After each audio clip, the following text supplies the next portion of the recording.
It is Wednesday, August 5th, 2026, and this is the Neural Deep Dive. I'm Vector Kane, and I'm here to accelerate your understanding of the future. This is Leonard Cooper. I'm Roxanne Stone. And I'm Alyssa Montgomery. We have a great show for you today. Now, if you already caught today's Neural Daily, welcome back. This is our bonus weekly deep dive, a separate Wednesday-only release where we actually have the room to breathe. Our usual daily roundup already dropped this morning, but we wanted to give this one its own space since we're going deep on the Astra Reasoning Model. And look, yesterday we spent a lot of time on the August reckoning and that wild story about OpenAI's Astra solving those 10 math problems for $2,000. But today, we're pulling back the curtain on how that actually works, like the actual plumbing of the reasoning engine. Here's the deal. I'm still not buying that this thing reasons in any way that a human would. I mean, it's basically just a very expensive game of Sudoku played by a ghost in a server rack. See, that's the thing, Leonard. You're thinking in legacy terms. It's not just calculating. It's using a symbolic reasoning engine grounded in Lean 4. Technically, it's moving from probabilistic guessing to formal verification, which is like, it's a total paradigm shift in how we define intelligence. Oh, if I may, I think it's important to clarify what symbolic means here. Most LLMs are just predicting the next token. They're essentially very fancy autocomplete engines. But Astra is integrating a theorem prover. Okay, sweetie, in English, please, for those of us who didn't spend 8 years in a PhD basement. So normally, if you ask an AI for a math proof, it gives you something that looks like a proof. It has the right symbols, the right tone, but it might have a logical gap, a hallucination. But Astra doesn't just write the proof, it writes a Lean certificate. And that's the magic, because Lean is a programming language for mathematics. If the code compiles in Lean, the proof is objectively, mathematically correct. There is no maybe or I think so. It's binary truth. Now, here's the thing. If it's just checking code, then it's not thinking. It's just auditing. It's like a tax accountant who doesn't know how to make money, but knows exactly when the books don't add up. That's actually a perfect description of Vector's approach to his startups. Hey, Toast Chain was a visionary project. The market just wasn't ready for decentralized browning. But seriously, the ROI here is what's insane. Forbes is reporting that OpenAI solved 10 decades-old problems for $2,000 in API tokens. $2,000. $2,000 to solve problems that have stumped the smartest humans for 100 years. I mean, it's a slap in the face to every tenured professor in the country. Well, it's not just about the cost. It's about the method. They're using something called RLFM, Reinforcement Learning from Formal Mathematics. RLFM. Great. Another alphabet soup. What does that actually do? So usually we use RLHF, Reinforcement Learning from Human Feedback. That's where a human tells the AI, yes, I like this answer. It sounds polite. But that's noisy. Humans are biased. Humans are the bottleneck. But with RLFM, the reward signal isn't a human saying good job. It's the Lean compiler saying correct. It's a non-noisy, objective reward signal.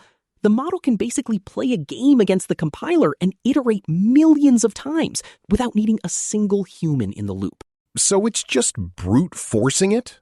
Like a digital monkey hitting a typewriter until it accidentally writes Shakespeare? Not exactly. It's using Monte Carlo graph search, MCGS.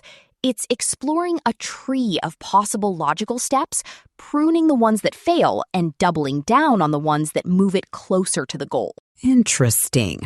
But if it can solve these impossible math problems, does that mean it can also solve, the encryption protecting my bank account? Technically, yes. I mean, that's the logical conclusion. If you can solve the Kahn's rigidity conjecture, You're playing in a league where current RSA encryption is basically a screen door with a curtain. Great. Just great. So we're building the ultimate lock picker, and then we're just hoping the AI's in a good mood? I mean, look, I'm all for the AI for the masses thing.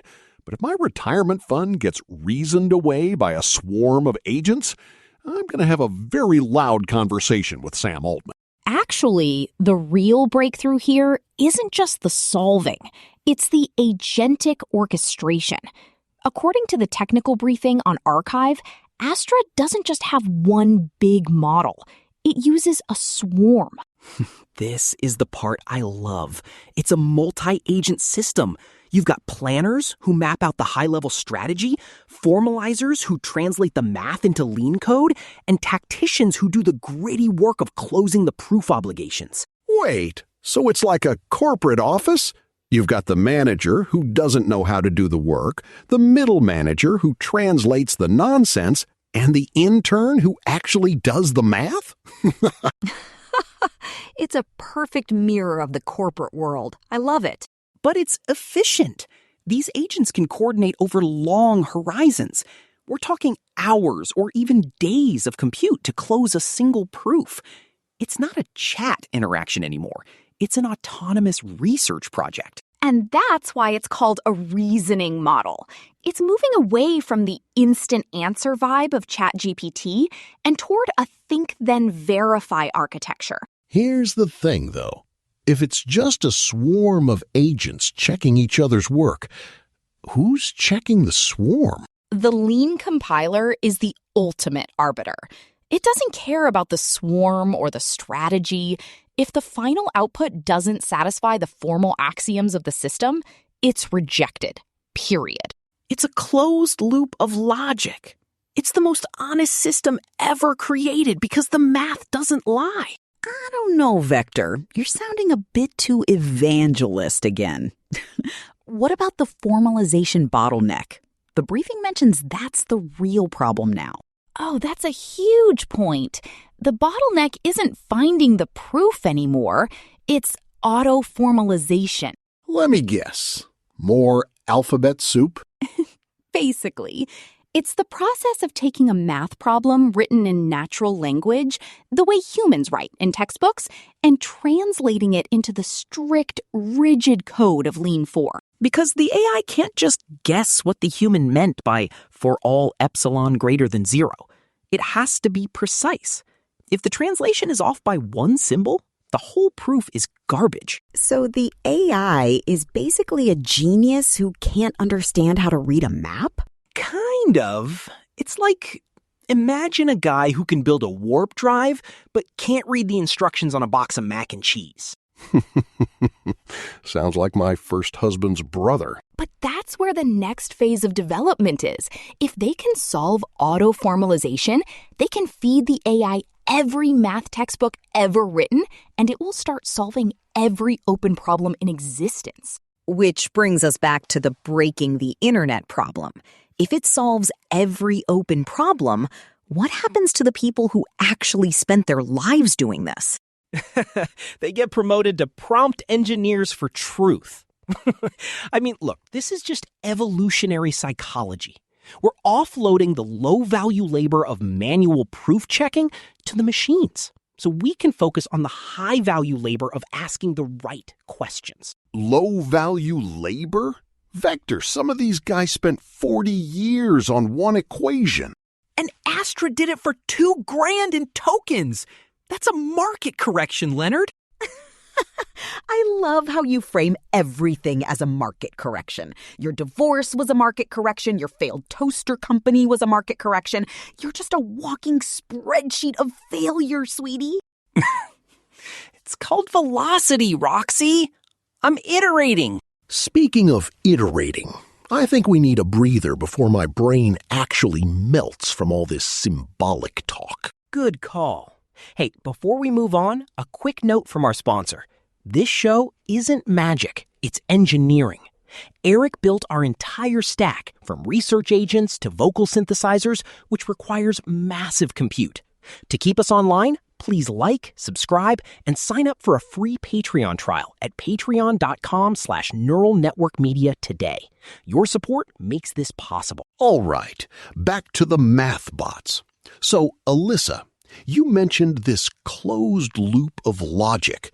Does that mean the AI can actually improve itself without us? In a way, yes, because the lean compiler provides a perfect reward signal. The model can generate 1,000,000 failed proofs, learn why they failed, and then generate a successful one. It's creating its own training data. That sounds terrifyingly recursive. It's beautiful. It's a self-optimizing intelligence. It's the singularity. But instead of a robot uprising, it's just a really, really good math class. I don't know, man. Every time someone says self-optimizing, I start thinking about HAL 9000. Well, the risk is that the model might find shortcuts in the formal system. Not a logical error, but a way to satisfy the compiler without actually solving the underlying conceptual problem. So it's cheating? It's finding a loophole in the rules of the game. But that's just how optimization works. If there's a more efficient path to the truth, the AI will find it. That's not cheating. That's just high-velocity reasoning. Here's the deal. I'm still stuck on the understanding part. If I tell a dog to sit, he sits. He doesn't understand the physics of gravity or the social contract of obedience. He's just optimizing for a treat. Is Astra just optimizing for a correct message from the compiler? That's the million-dollar question. Does the ability to produce a verifiable proof imply an understanding of the mathematical truth? Or is it just a very sophisticated search through a graph of symbols? I'll tell you what I think. I think it's a tool. A very powerful, very dangerous tool.